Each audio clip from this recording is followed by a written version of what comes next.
Hello friends, कैसे हो। GK 2020 YouTube channel में आपका हार्दिक स्वागत है। दोस्तों 15 जून के इस करंट अफेयर वीडियो को आप ध्यान से देखिए और बाद में आप सोचिए कि इसी तरह का करंट अफेयर का वीडियो आपने एक साल तक के लिए देख लिया तो आपका जो सोचने का तरीका है वो पूरी तरह बदल जाएगा और आपके आने वाले एग्जामिनेशन में करंट अफेयर का एक सिंगल क्वेश्चन भी गलत नहीं हो सकता, यह हमारा वादा है। और हर वीडियो के लास्ट में मैं आपसे एक क्वेश्चन भी पूछूंगा जिसका आंसर आपको नीचे कमेंट बॉक्स में देना है। और आज के वीडियो के क्वेश्चन की पीडीएफ फाइल नीचे डिस्क्रिप्शन में लिंक मिल जाएगी, वहां से आप डाउनलोड कर सकते हैं, पढ़ सकते हैं। तो चलिए स्टार्ट करते हैं पहले क्वेश्चन से। पहला क्वेश्चन, हाल ही में वर्ल्ड विंड डे कब मनाया गया। हर साल वर्ल्ड विंड डे मनाया जाता है 15 जून को, यानी कि इस क्वेश्चन का सही आंसर है 15 जून। बोले तो वर्ल्ड विंड डे मनाया गया और यह दिवस मनाने का उद्देश्य क्या है वो भी एक क्वेश्चन बनता है। तो याद रखो, दुनिया भर में पवन ऊर्जा का उपयोग और उसकी शक्ति के प्रति लोगों में जागरूकता बढ़ाने हेतु हर साल 15 जून को मनाया जाता है वर्ल्ड विंड डे। और ग्लोबल विंड डे की शुरुआत यूरोप में वर्ष 2007 में हुई थी। कब हुई थी? वर्ष 2007 में।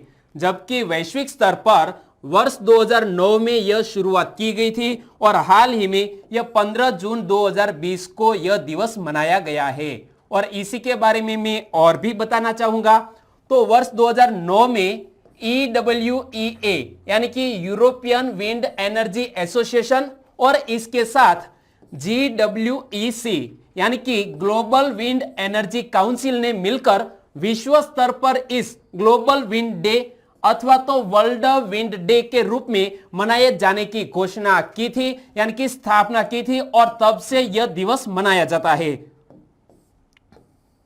और यहां हम बात कर रहे हैं ग्लोबल विंड एनर्जी काउंसिल की। तो इसका हेडक्वार्टर कहां पर स्थित है? बेल्जियम के ब्रुसेल्स में ग्लोबल विंड एनर्जी काउंसिल का हेडक्वार्टर स्थित है। और इसके वर्तमान सीईओ कौन है? तो यहां आप इमेज में देख सकते हैं बेन बैकवेल, जो इस ग्लोबल विंड एनर्जी काउंसिल के सीईओ है। और इसके वर्तमान अध्यक्ष कौन है? तो यहां पर देख सकते हैं ग्लोबल विंड एनर्जी काउंसिल के वर्तमान अध्यक्ष का नाम है मॉर्टन डायर होम। क्या नाम है? मॉर्टन डायर होम, जो इस काउंसिल के वर्तमान अध्यक्ष है। तो दोस्तों इसी तरह हर क्वेश्चन से जुड़े इंपॉर्टेंट फैक्ट मैं आपके सामने रखता हूं और हमारा यह तरीका आपको अच्छा लगता है तो लाइक करना मत भूलिएगा। दूसरा क्वेश्चन, सुरक्षा बलों की वर्दी कीटाणु रहित करने के लिए जर्मी क्लीन नाम से एक सैनिटाइजिंग चैम्बर किसने विकसित किया है? तो यहां आप देख सकते हैं इसी तरह का जर्मी क्लीन नामक एक सैनिटाइजिंग चैम्बर विकसित किया है हमारी DRDO ने, यानी कि इस क्वेश्चन का सही आंसर है ऑप्शन बी DRDO। और यहां मैं जर्मी क्लीन नामक इसके बारे में बताना चाहूंगा।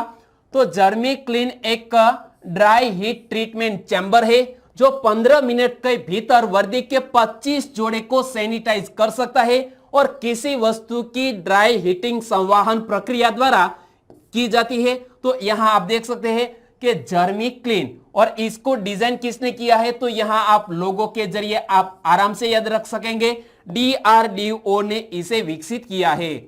और इसी के बारे में मैं और बताना चाहूंगा।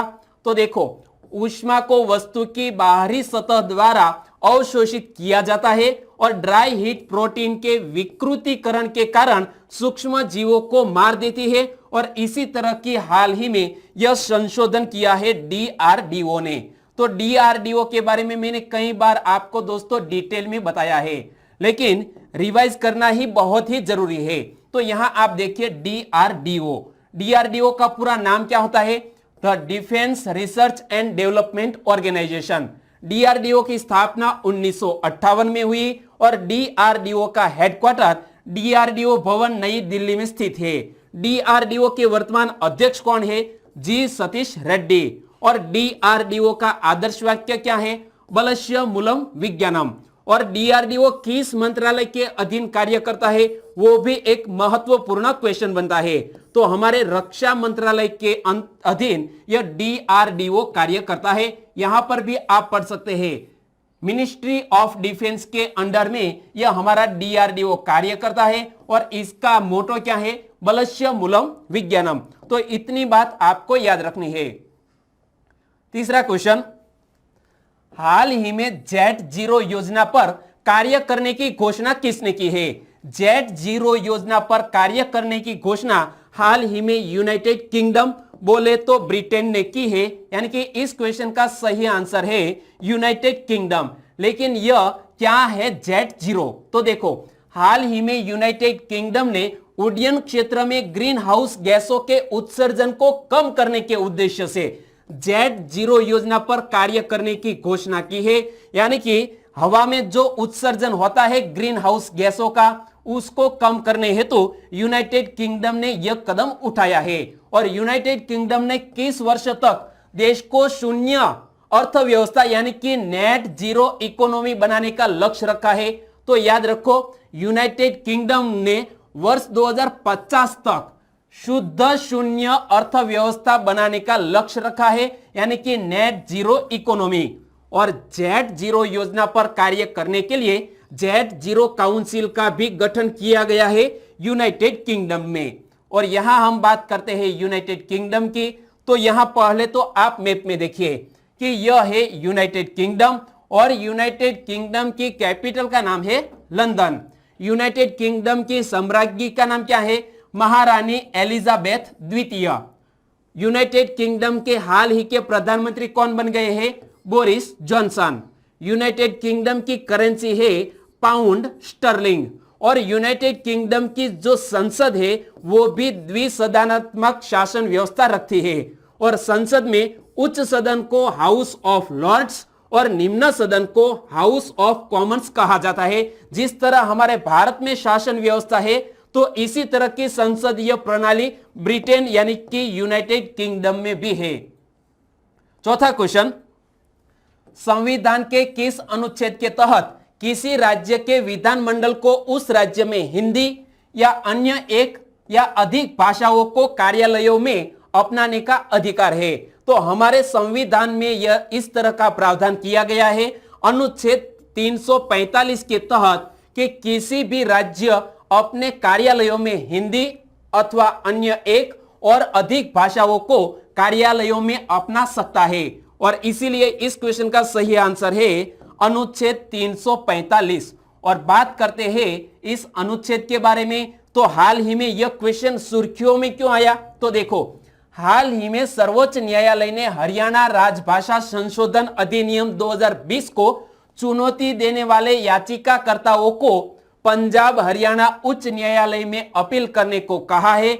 और याचिका में हरियाणा राजभाषा संशोधन अधिनियम को असंवैधानिक घोषित करने की मांग की गई थी। और इसी बात को लेकर यह अनुच्छेद 345 सुर्खियों में था।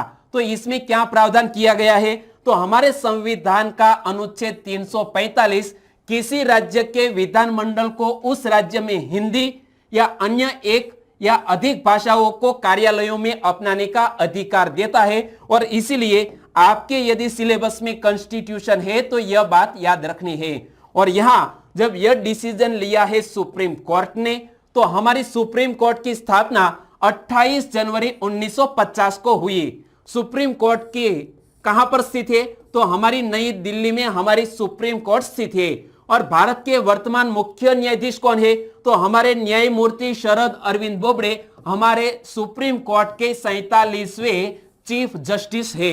और भारतीय संविधान के अनुच्छेद 124 से लेकर 147 तक में वर्णित नियम उच्चतम न्यायालय की संरचना और अधिकार के क्षेत्रों की नींव है। और इसलिए आपको याद रखना है कि हमारे कॉन्स्टिट्यूशन ऑफ इंडिया में, हमारे संविधान में अनुच्छेद 124 से लेकर 147 तक इस तरह के सुप्रीम कोर्ट और कोर्ट से जुड़े प्रावधान किए गए हैं। और यहां हम बात कर रहे हैं हरियाणा में इस इश्यू की, तो इनसे जुड़ा हुआ एक क्वेश्चन सुर्खियों में था कि भारत में पहली बार पशु किसान क्रेडिट कार्ड किस राज्य के पशुपालक किसानों को बांटे गए? तो इस तरह के क्रेडिट कार्ड हरियाणा राज्य में पशुपालकों को बांटे गए। और तब भी मैंने आपको हरियाणा के बारे में बताया था। तो पहले तो यहां आप मैप में देख सकते हैं, यह है हरियाणा। और हरियाणा के अगल बगल में कौन कौन से राज्य स्थित है वो आप मैप के जरिए याद रख सकते हैं। वो मैं आपके पर छोड़ रहा हूं कि हरियाणा के अगल बगल में कौन कौन से राज्य स्थित है, इसका आंसर आपको नीचे कमेंट बॉक्स में देना है। हरियाणा राज्य का गठन 1 नवंबर 1966 को किया गया और हरियाणा की कैपिटल का नाम क्या है? चंडीगढ़।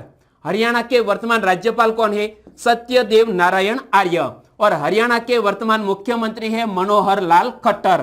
तो दोस्तों इतनी बात हर किसी स्टेट से जुड़ी हुई होती है, वो आपको याद रखनी है। 5वां क्वेश्चन, हाल ही में world elder abuse awareness day कब मनाया गया? तो हर साल world elder abuse awareness day मनाया जाता है 15 जून को। कब? 15 जून को। यानी कि इस क्वेश्चन का भी सही आंसर है 15 जून। और जब यह दिवस मनाया गया है तो इनसे जुड़ी हुई इंपॉर्टेंट बात मैं आपको कहना चाहूंगा कि national centre on elder abuse यानी कि NCEA और national clearing house on abuse in later life, short में बोले तो NCALL ने वर्ष 2020 के world elder abuse awareness day की थीम क्या रखी गई है, वो एक मोस्ट इंपोर्टेंट क्वेश्चन बनता है। तो याद रखो दोस्तों, world elder abuse awareness day 2020 की थीम रखी गई है लिफ्टिंग ऑफ वॉइसेस, जो यहां आप पढ़ सकते हैं। तो किसी भी इंपॉर्टेंट डे होता है, इसकी जो थीम रखी जाती है उसी का नाम आपको याद रखना है, थीम यानी कि सब्जेक्ट। और जब बात कर रहे हैं 15 जून को मनाए जाने वाले world elder abuse awareness day की, तो किस उद्देश्य से यह दिवस मनाया जाता है? बुजुर्ग के साथ होने वाले दुर्व्यवहार के बारे में जागरूकता फैलाने हेतु हर साल यह 15 जून को दिवस मनाया जाता है। 6ठा क्वेश्चन, निम्न में से किसको बिहार खादी का ब्रांड एम्बेसडर बनाया गया है? बिहार खादी का ब्रांड एम्बेसडर बनाया गया है पंकज त्रिपाठी को। यानी कि इस क्वेश्चन का सही आंसर है पंकज त्रिपाठी, जो एक बहुत ही फेमस यानी कि जाने माने बॉलीवुड अभिनेता है। और यहां पर भी आप देख सकते हैं इस व्यक्ति को, पंकज त्रिपाठी, और वो बन गए हैं बिहार खादी के ब्रांड एम्बेसडर। और इस अभिनेता की मैंने एक फिल्म देखी थी, बहुत ही अच्छी फिल्म थी, जिसका नाम है नील बट्टा सन्नाटा। और इसमें एक लड़की जो अपने करियर में आखिरकार IAS ऑफिसर बनती है। तो बहुत ही मजेदार फिल्म है, मोटिवेशनल है। आप यदि देखना चाहे तो देख सकते हैं। फिल्म का नाम क्या है? नील बट्टा सन्नाटा। और इसमें बहुत ही मजेदार तरीके से इस अभिनेता ने अपना किरदार निभाया है। तो देखो, दिग्गज बॉलीवुड अभिनेता पंकज त्रिपाठी को बिहार सरकार द्वारा बिहार खादी का ब्रांड एम्बेसडर बनाया गया है। और वह बिहार के मूल निवासी है। वह पटना में बिहार के खादी और देश में सबसे बड़े खादी मॉल का प्रचार करेंगे। और इसीलिए आपको याद रखना है इस अभिनेता का नाम, पंकज त्रिपाठी। 7वां क्वेश्चन, हाल ही में मरियाना ट्रेंच तक पहुंचने वाली पहली महिला कौन बनी? तो यहां आप देख सकते हैं हमारे समुद्र में सबसे जो डीप जगह है, इसी का नाम है मरियाना ट्रेंच। और यहां तक पहुंचने वाली विश्व की पहली महिला बन गई है, जिसका नाम है कैथरीन डी सुलिवन। यानी कि इस क्वेश्चन का सही आंसर है option D, Kathryn D Sullivan, जिसका संबंध नासा से भी है। तो यहां आप इमेज में देख सकते हैं, तो नासा की एक अवकाश यात्री भी रही है यह महिला। तो कैथरीन डी सुलिवन नासा की पूर्व अंतरिक्ष यात्री और भूविज्ञानी भी है। और मरियाना ट्रेंच है क्या? महासागर के सबसे गहरा बिंदु, जिसका नाम है मरियाना ट्रेंच। और वह अंतरिक्ष में चलने वाली पहली अमेरिकी महिला भी थी, और जो अब समुद्र में सबसे गहरे ज्ञात स्थान पर पहुंचने वाली पहली महिला भी बन गई है। और इसीलिए मेरी दृष्टि से यह मोस्ट इंपोर्टेंट बात है जो आपको याद रखनी ही चाहिए, क्योंकि एक तरह का वर्ल्ड रिकॉर्ड बनाया है कैथरीन ने।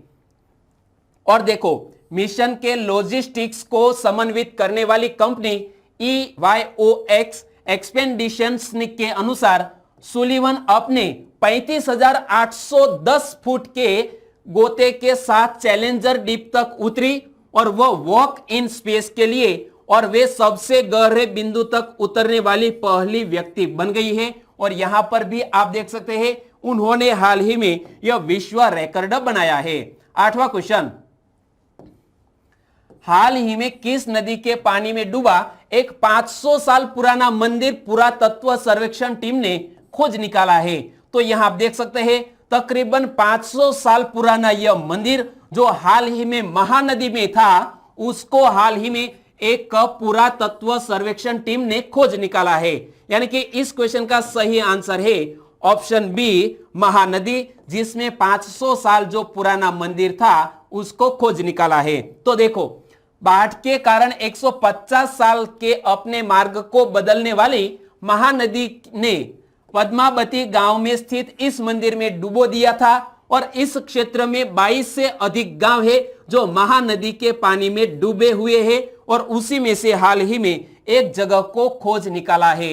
और यहां हम बात करते हैं इसी घटना की। तो देखो, गोपीनाथ देवा मंदिर दिखाई दे रहा था क्योंकि यह सबसे ऊंचा था और इस मंदिर को मस्तका भी कहा जाता है और मस्तका 11 साल पहले दिखाई दे रहा था जब अब पानी का स्तर बहुत ही कम था, तब यह दिखाई दे रहा था। और इसीलिए यहां हम बात कर रहे हैं महानदी की। तो महानदी का संबंध किन किन राज्यों से है वो भी मैं आपको बताना चाहूंगा।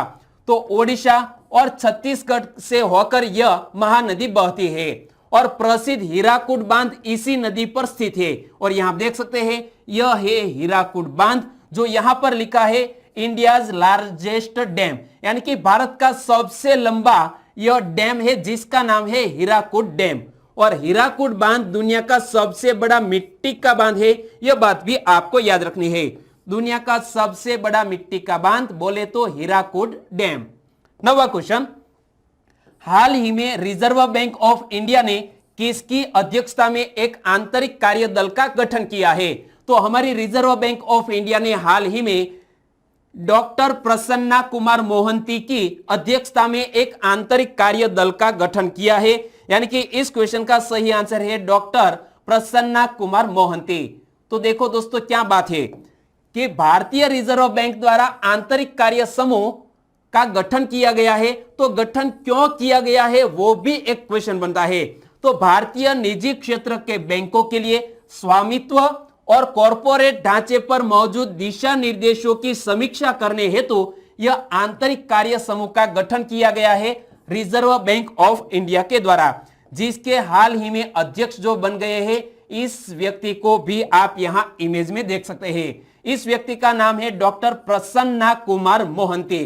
तो देखो, आंतरिक कार्य दल का नेतृत्व केंद्रीय आरबीआई के निर्देशक डॉक्टर प्रसन्ना कुमार मोहंती करेंगे और आंतरिक कार्य समूह 30 सितंबर 2020 तक अपनी रिपोर्ट प्रस्तुत करेगा। और आंतरिक कार्य समूह में 5 सदस्य होते हैं और इसीलिए इस संख्या को भी आप याद रख लीजिए कि आंतरिक कार्य समूह में कितने सदस्य होते हैं, 5। और यहां हम बात करते हैं हमारे रिजर्व बैंक ऑफ इंडिया की। तो आरबीआई की स्थापना 1 अप्रैल 1935 को भारतीय रिजर्व बैंक के अधिनियम 1934 के प्रावधानों के तहत की गई थी। और इसके वर्तमान हमारे गवर्नर कौन है? शक्तिकांत दास। और हमारे शक्तिकांत दास आरबीआई के कौन से नंबर के गवर्नर है? इसका आंसर आप नीचे कमेंट बॉक्स में दे सकते हैं। मैंने कई बार बताया है और इसीलिए मैं आपसे यह क्वेश्चन पूछ रहा हूं। और आरबीआई का हेडक्वार्टर कहां पर स्थित है? मुंबई में स्थित है, जो यहां आप इमेज में भी देख सकते हैं। 10वां क्वेश्चन, यूटीआई म्यूचुअल फंड ने किसको अपना मुख्य कार्यकारी अधिकारी नियुक्त किया है? तो यहां आप देख सकते हैं यूटीआई म्यूचुअल फंड ने हाल ही में अपने सीईओ के रूप में इम्तियाजुर रहमान को नियुक्त किया है। यानी कि इस क्वेश्चन का सही आंसर है ऑप्शन बी, इम्तियाजुर रहमान। और यहां आप इमेज में भी देख सकते हैं इम्तियाजुर रहमान, और वो बन गए हैं यूटीआई म्यूचुअल फंड के सीईओ। लेकिन इससे पहले वो कहां सेवा दे रहे थे? तो वह 1998 में यूटीआई समूह में शामिल हुए थे और तकरीबन वो 20 से अधिक वर्षों से यहां पर काम कर रहे थे। तो देखो दोस्तों, हाल ही में इम्तियाजुर रहमान को लियोपुरी का 5 साल का कार्यकाल पूरा होने के बाद यूटीआई म्यूचुअल फंड का कार्यवाहक मुख्य कार्यकारी अधिकारी बनाया गया है। और यूटीआई म्यूचुअल फंड यहां आप ऑफिशियल लोगों में भी देख सकते हैं। 11वां क्वेश्चन, भारत के वर्तमान अटॉर्नी जनरल कौन है? भारत के वर्तमान अटॉर्नी जनरल का नाम है के वेणुगोपाल और इसीलिए इस क्वेश्चन का सही आंसर है ऑप्शन डी के वेणुगोपाल हमारे भारत देश के वर्तमान अटॉर्नी जनरल। और हाल ही में यह व्यक्ति सुर्खियों में क्यों आए, क्योंकि उनका कार्यकाल 1 साल तक के लिए बढ़ा दिया गया है। और यहां आप देख सकते हैं और पढ़ भी सकते हैं current attorney general of India के वेणुगोपाल। तो भारत के अटॉर्नी जनरल के वेणुगोपाल को 1 साल का सेवा विस्तार दिया जाएगा और उनका कार्यकाल जो 30 जून को समाप्त होने जा रहा था वो अब 30 जून 2021 को समाप्त होगा। और के वेणुगोपाल को किसके स्थान पर नियुक्त किया गया था, तो यहां आप इमेज में देख सकते हैं मुकुल रोहतगी जो हमारे पूर्व अटॉर्नी जनरल थे और उसका स्थान लिया है के वेणुगोपाल ने। 12वां क्वेश्चन, हाल ही में अतुल श्रीवास्तव का निधन हो गया, वे किसके निदेशक के रूप में कार्यरत थे। तो यहां आप देख सकते हैं अतुल श्रीवास्तव का निधन हो गया, वो हमारे SAIL यानी कि सेल के पूर्व निदेशक थे। यानी कि इस क्वेश्चन का सही आंसर है ऑप्शन सी, सेल के निदेशक के रूप में कार्यरत थे अतुल श्रीवास्तव जिसका हाल ही में निधन हो गया है। तो याद रखो अतुल श्रीवास्तव बोले तो steel authority of India limited के निदेशक थे, यहां आप इमेज में देख सकते हैं। और श्रीवास्तव ने 12 मार्च 2018 को सेल के निदेशक कार्मिक के रूप में पदभार संभाला। अपने लंबे समय के करियर में सेल में 35 से अधिक वर्षों के कार्यकाल के दौरान उन्होंने कंपनी के मानव संसाधन विभाग में सेवा की जिसका हाल ही में निधन हो गया है। और यहां हम बात करते हैं सेल की, तो सेल का पूरा नाम क्या होता है कमेंट सेक्शन में लिखिएगा। लेकिन मैं सेल की स्थापना कब हुई वो बताने जा रहा हूं। सेल की स्थापना 19 जनवरी 1954 में हुई। सेल का हेडक्वार्टर नई दिल्ली में स्थित है और सेल के चेयरमैन कौन है, अनिल कुमार चौधरी, जो यहां आप इमेज में देख सकते हैं। 13वां क्वेश्चन, शंभू एस कुमारन को किस देश में भारत के अगले राजदूत के रूप में नियुक्त किया गया है। तो यहां आप देख सकते हैं IFS यानी कि इंडियन फॉरेन सर्विस के एक ऑफिसर जिसका नाम है शंभू एस कुमारन और वो अब बन गए हैं फिलीपींस देश में हमारे भारत के नए उच्चायुक्त। यानी कि इस क्वेश्चन का सही आंसर है फिलीपींस। तो देखो दोस्तों यहां इस व्यक्ति ने किसका स्थान लिया है वो भी मैं बताना चाहूंगा। तो देखो शंभू एस कुमारन वर्तमान में किंगडम ऑफ मोरक्को में भारत के राजदूत के रूप में सेवारत है और शंभू एस कुमारन फिलीपींस गणराज्य में जगदीप क्या नाम है जयदीप मजूमदार के स्थान पर भारत के अगले उच्चायुक्त होंगे। तो आपको याद रह गया कि शंभू एस कुमारन किसका स्थान लिया है, जयदीप मजूमदार का, और वो बन गए हैं फिलीपींस में हमारे भारत के उच्चायुक्त। और बात करते हैं फिलीपींस देश की, तो यहां आप देख सकते हैं यह एक द्वीपीय कंट्री है यह फिलीपींस और जिसकी कैपिटल का नाम है मनीला। और यहां मैंने कहा कि द्वीपीय कंट्री है, तो देखो फिलीपींस दक्षिण पूर्व एशिया में स्थित एक देश है। पश्चिमी प्रशांत महासागर में स्थित तकरीबन 7107 द्वीपों से मिलकर यह देश बना है जिसकी कैपिटल का नाम मनीला। और फिलीपींस के वर्तमान राष्ट्रपति है रोड्रिगो दुतेर्ते। फिलीपींस की करेंसी है पेसो और एशियाई विकास बैंक का मुख्यालय फिलीपींस के मेंडालुयोंग शहर में स्थित है। तो यह बात भी आपको याद रखना है कि हमारे ADB का हेडक्वार्टर कहां पर स्थित है, मंडालुयोंग शहर में स्थित है। और अब बात करते हैं दोस्तों लास्ट वीडियो के क्वेश्चन की। तो लास्ट वीडियो में मैंने आपसे क्वेश्चन पूछा था कि निम्न में से कौन तंजानिया के वर्तमान राष्ट्रपति है। तंजानिया के राष्ट्रपति है जिसका नाम है जोसेफ मगुफुली, जो यहां आप इमेज में देख सकते हैं। और यह तब सुर्खियों में आए कि हमारे प्राइम मिनिस्टर ने टेलीफोनिक बातचीत तंजानिया के राष्ट्रपति से की और कुछ व्यापार संबंधी बातचीत भी की। और इसीलिए इस क्वेश्चन का सही आंसर था ऑप्शन बी। और इस क्वेश्चन का सही आंसर दिया है सौंदरवा अशोक। उन्होंने लिखा है कि जॉन मोगुफुली और वो तंजानिया के राष्ट्रपति।